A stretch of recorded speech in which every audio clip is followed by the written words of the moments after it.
Hello everyone, कैसे हैं आप। मॉडिफाइड लर्निंग में आपका स्वागत है।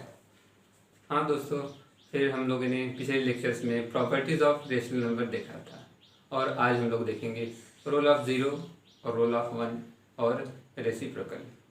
तो आज के चैप्टर की शुरुआत हम लोग करते हैं रोल ऑफ ज़ीरो से।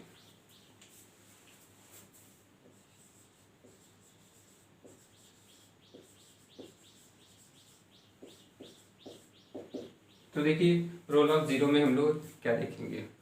इसमें हम लोग क्या देखेंगे कि एडिशन पर इसका क्या असर पड़ता है, यानी हम एग्जाम्पल से इसको समझेंगे। जैसे कि हमने 3 लिख दिया प्लस 0 कर दिया, तो हमारा हम इसको और क्या लिख सकते हैं 0 प्लस 3, और हमारा क्या रिजल्ट मिलेगा, यहाँ पर 3 मिलेगा। यानी हम कह सकते हैं कि 0 को चाहे पहले जोड़े चाहे बाद में जोड़े उसका कोई प्रभाव नहीं पड़ेगा आंसर पर। और इसी तरीके से हम एक नंबर और ले लेते हैं 5 प्लस 0 इज इक्वल टू 0 प्लस 5। तो यहाँ भी हम लोग देख सकते हैं कि रिजल्ट पर कोई प्रभाव नहीं पड़ रहा है। तो इसलिए कहा जाता है कि 0 has no effect on addition. चाहे हम नेचुरल नंबर लें, चाहे होल नंबर लें, चाहे इंटीजर लें और या फिर रेशनल नंबर ले लें। अब देखिए एग्जांपल हम लोग रेशनल नंबर का भी लेते हैं। तो हमने जैसे यहाँ पे 2/3 ले लिया, यह एक रेशनल नंबर है, प्लस 0 कर दिया। और ये इसका हम उल्टा कर देते हैं, पहले 0 ले लेते हैं और प्लस करते हैं 2/3 से। तो हमारा जो रिजल्ट मिलेगा वो क्या बनेगा 2/3 बनेगा। तो इस तरीके से हम लोग कर सकते हैं कि 0 has no effect on addition, और यही हमारा क्या है रोल ऑफ ज़ीरो है। और इसीलिए 0 को आइडेंटिटी भी कहा जाता है। इसलिए 0 क्या कहा जाता है आइडेंटिटी। 0 is called identity. क्यों कहा जाता है, क्योंकि 0 का कोई भी असर नहीं पड़ता है जोड़ने पर। अब हम लोग आइडेंटिटी का जनरल फॉर्म लिखते हैं। तो देखिए जनरल फॉर्म में क्या देखेंगे, जैसे हमने ए ले लिया प्लस 0 इज इक्वल टू, यहाँ पर हो जाएगा 0 प्लस ए इक्वल टू ए। और ए हमारे यहाँ पर क्या है natural number, natural number.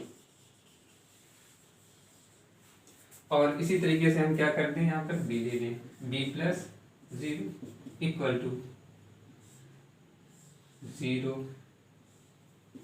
Plus b equal to B.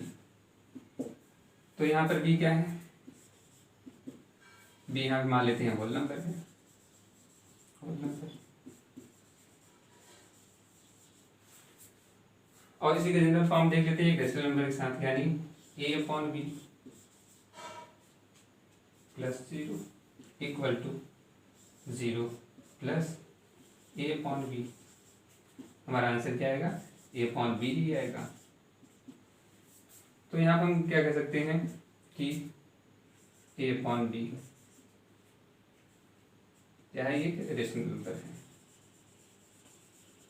Rational number. तो इसी के साथ रोल ऑफ ज़ीरो, जिसको हम आइडेंटिटी भी कहते हैं, खत्म होता है। अब दूसरा है टॉपिक जो हम लोग पढ़ेंगे वो है रोल ऑफ वन।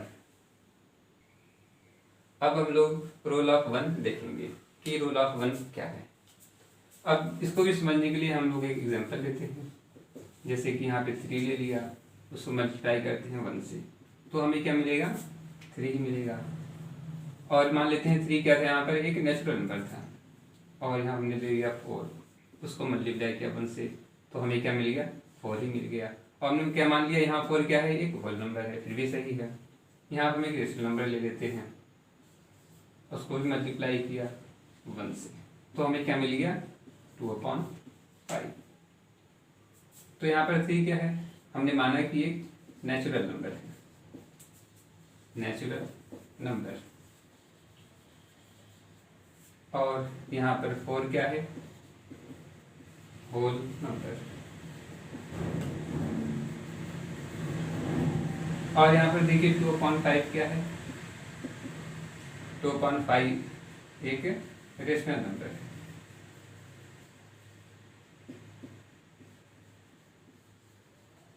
यानी किसी भी प्रकार का नंबर हो उसको 1 से मल्टीप्लाई करने पर सेम रिजल्ट मिलता है। इसलिए हम कह सकते हैं कि जो 1 है वह मल्टीप्लिकेटिव है। वो क्या है, मल्टीप्लिकेटिव है। यानी हम क्या कह सकते हैं, जो मल्टीप्लिकेशन होता है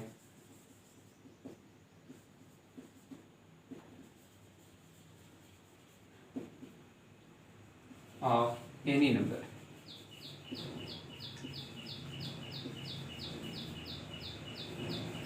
bye 1 is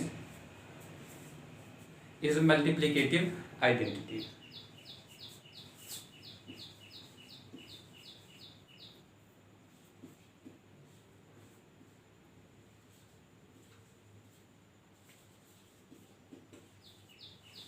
multiplicative identity. Multiplicative identity क्यों है, क्योंकि 1 से मल्टीप्लाई करने पर हमें सेम रिजल्ट मिल रहा है, कोई भी वेरिएशन नहीं हो रहा है। अब इसके बाद हम लोग थर्ड टॉपिक की बात करते हैं, जो कि है रेसिप्रोकल। अब हम लोग रेसिप्रोकल की बात करते हैं कि आखिर रेसिप्रोकल क्या है। तो वही उसके लिए फिर हम लोग एक उदाहरण देते हैं, जैसे कि 2/5। अब 2/5 में ऐसे हम कौन से मल्टीप्लाई कर दे नंबर से कि आंसर 1 आ जाए, तो क्या होगा, आपको क्या लगता है किससे मल्टीप्लाई करना चाहिए 2/5 में? तो देखिए उसके लिए हमें मल्टीप्लाई करना चाहिए 5/2 से। यानी अब देखिए अगर कर देते हैं तो इससे से कैंसिल हो गया, ये 2 से 2 कैंसिल हो गया, तो हमारा आंसर क्या है, 1 आ गया। तो यही है रेसिप्रोकल, किसी भी नंबर यानी उस नंबर का उल्टा करते हैं और उसी से हम मल्टीप्लाई करते हैं। एक एग्जाम्पल लेते हैं, जैसे कि 3/7, इसको मल्टीप्लाई कर देते हैं 7/3 से, तो हमारा क्या हो गया, रिजल्ट 1 हो गया।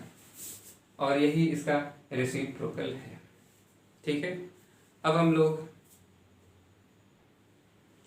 इसका जनरल फॉर्म देखते हैं। यानी हमारा एक रेशनल नंबर है a/b, और इसको हम किससे मल्टीप्लाई कर दें, b/a। अगर हम a/b को b/a से मल्टीप्लाई कर दें तो हमारा जो आंसर होगा 1 होगा। यानी a/b का जो रेसिप्रोकल होगा क्या होगा, वो b/a होगा। ठीक है, अब ये जो हमारा रेसिप्रोकल आया, ये क्या आया, रेसिप्रोकल। और रेसिप्रोकल को ही क्या कहा जाता है, मल्टीप्लिकेटिव इनवर्स। मल्टीप्लिकेटिव इनवर्स, इसको और क्या कहा जाता है, मल्टीप्लिकेटिव इनवर्स। ठीक है दोस्तों, और इसी के साथ हम लोग आज आखिरी टॉपिक की बात करते हैं, जिसका नाम है नेगेटिव ऑफ अ नंबर। अब हम लोग नेगेटिव ऑफ अ नंबर देखेंगे। इसको भी समझने के लिए सबसे पहले एक एग्जांपल ले लेते हैं कि नेगेटिव ऑफ अ नंबर क्या होना चाहिए। हमने जैसे यहाँ 2 लिया और प्लस किया और यहाँ पर -2 लिख दिया, यानी देखिए +2 है, यहाँ -2 है। और इसको हम लोग सॉल्व करते हैं तो क्या होगा, 2 - 2, यानी देखिए यहाँ प्लस है, इस ब्रैकेट के अंदर माइनस है, तो प्लस इंटू माइनस क्या होता है, माइनस होता है। और 2 - 2 क्या हो जाएगा, 0 हो जाएगा। ठीक है, इसी तरीके से एक एग्जांपल और लेते हैं, जैसे कि 3 प्लस और -3, तो यहाँ पर क्या हो जाएगा, इसी तरीके से 3 - 3 हो जाएगा। और इसको सॉल्व करेंगे तो हमारा आंसर क्या आ जाएगा, 0 आ जाएगा।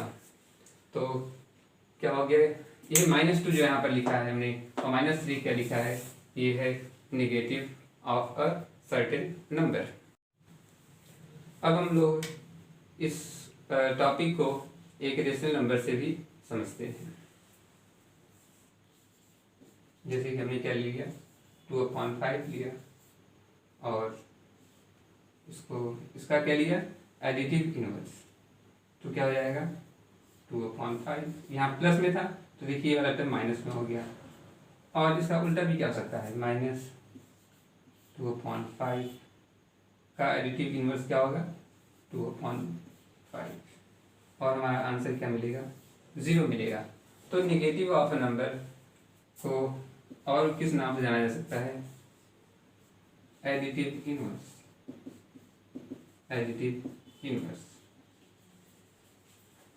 ठीक है, अगर कोई नंबर प्लस में है तो उसका एडिटिव इनवर्स माइनस हो जाएगा। अगर कोई नंबर देखिए जैसे माइनस है तो इसका एडिटिव इनवर्स प्लस में होगा। तो इसी के साथ दोस्तों आज का लेक्चर हम समाप्त करते हैं। हम उम्मीद करते हैं कि आपको हमारा यह लेक्चर पसंद आया होगा, और अगर कोई प्रॉब्लम हो तो आप कमेंट करके पूछ सकते हैं। और हाँ, इस लेक्चर के बारे में और भी बच्चों को बताएं, जिससे उनको यह फ़ायदा मिल सके, इस कॉन्सेप्ट को वो भी समझ सकें। और हमारे चैनल को ज़रूर सब्सक्राइब करें, और इसके साथ साथ शेयर और लाइक भी करें। Thank you.